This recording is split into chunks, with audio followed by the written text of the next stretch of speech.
this type of corruption highlights the need for someone like Kash Patel and makes it more likely he'll be confirmed by the Senate.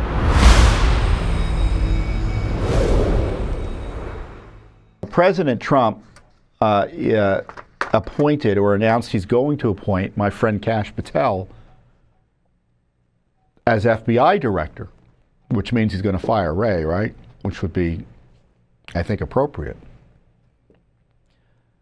But this type of corruption highlights the need for someone like Kash Patel and makes it more likely he'll be confirmed by the Senate. And here was my initial comment on Kash's nomination. And then after that, I'm going to play a discussion about Kash I had with Kevin Corke at Fox News. President Trump made another inspired choice. He announced over the weekend that he is planning to appoint Kash Patel, my friend, to be the FBI director. Presumably he's going to fire Wray, or Wray's going to resign.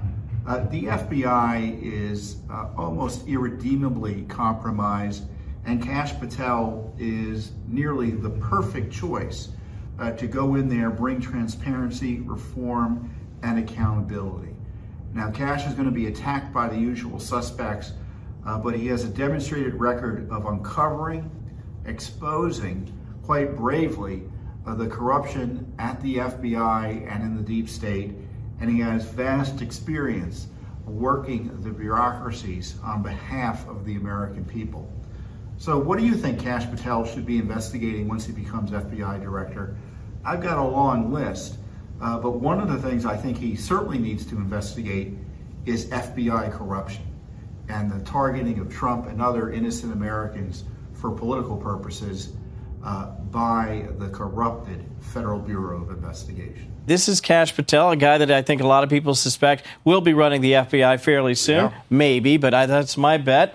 I want to get your reaction to what he says about what he recalls about the FBI, the DOJ, even the CIA, how they used to operate and what they can be again. Listen to this.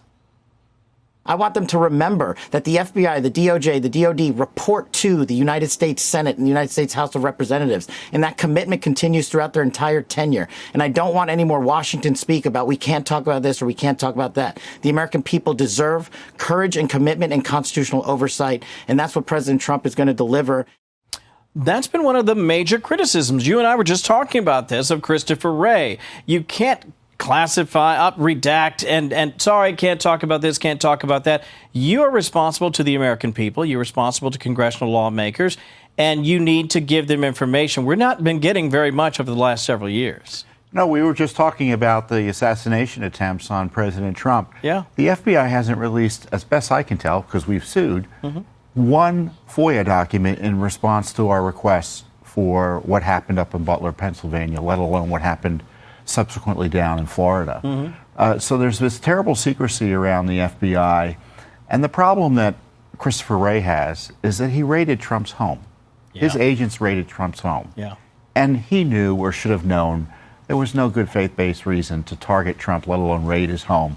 I don't even know how he could look him in the eye, let alone expect to remain as FBI director, just under those narrow sets of circumstances. And as far as I'm concerned, if the FBI is able to, the point of the Trump administration should be, in large measure, to make sure that the FBI, to the degree it remains, can't ever do to someone else what they did to Trump. I agree with me. And it's the same goes for the Justice Department, really. Those agencies are, in my view, irredeemably corrupted. I think the Justice Department is effectively always going to be an agency. I don't think that should be the assumption for the FBI. I really don't. And I half-jokingly say maybe Kash will be the FBI's last FBI director,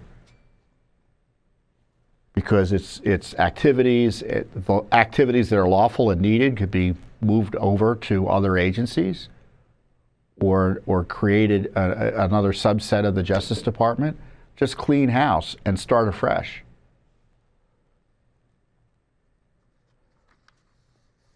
You know, and when you think about, bringing this back with the pardon scandal, we're all supposed to just tolerate these abuses and there's supposed to be no consequences.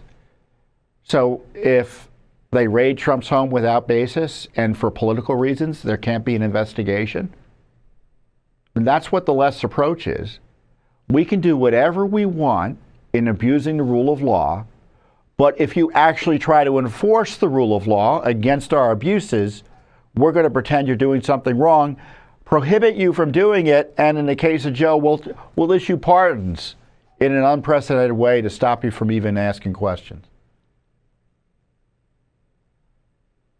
And when you think about what the favor that Joe gave to Hunter and what's happened to the January 6th defendants, many of whom were prosecuted by charges never before brought in these types of circumstances by the federal government, prosecuted for charges that were found to be unconstitutional by the Supreme Court, and there's a debate about whether to pardon them. I said it once and I'll say it again. President Trump should pardon each and every one of the January 6th defendants. And unlike what Joe did for Hunter, these pardons would be moral and justified and in the public interest. And I hope President Trump authorizes, I hope all of his people really begin investigating these abusers. I hope Kash gets in yesterday. I know that's not technically possible, but you know what I mean, quickly. I mean, I saw what these guys did. We all saw what they did against Trump, the lawfare. They're still harassing him to this day.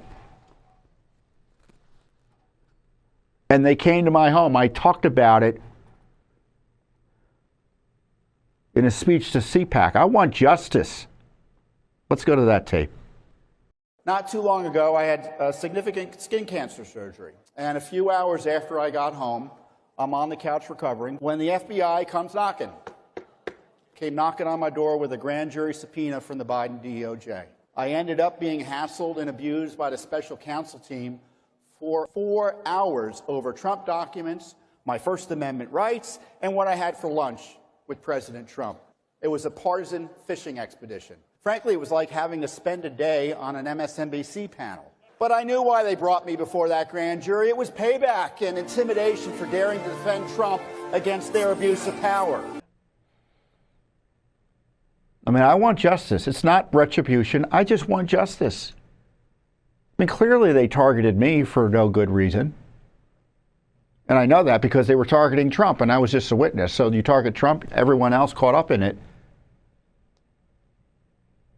I mean, think of all the money Trump had to spend. I know we had to spend hundreds of thousands of dollars just to deal with that subpoena for me and for Judicial Watch.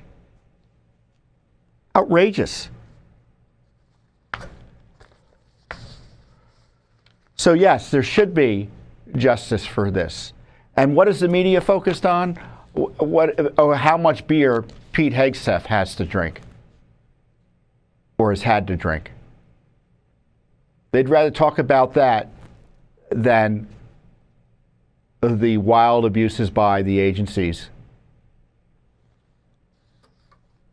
whether they be at the Defense Department, abusing the enlisted and officers with woke DEI, brainwashing, vaccine mandates, you name it.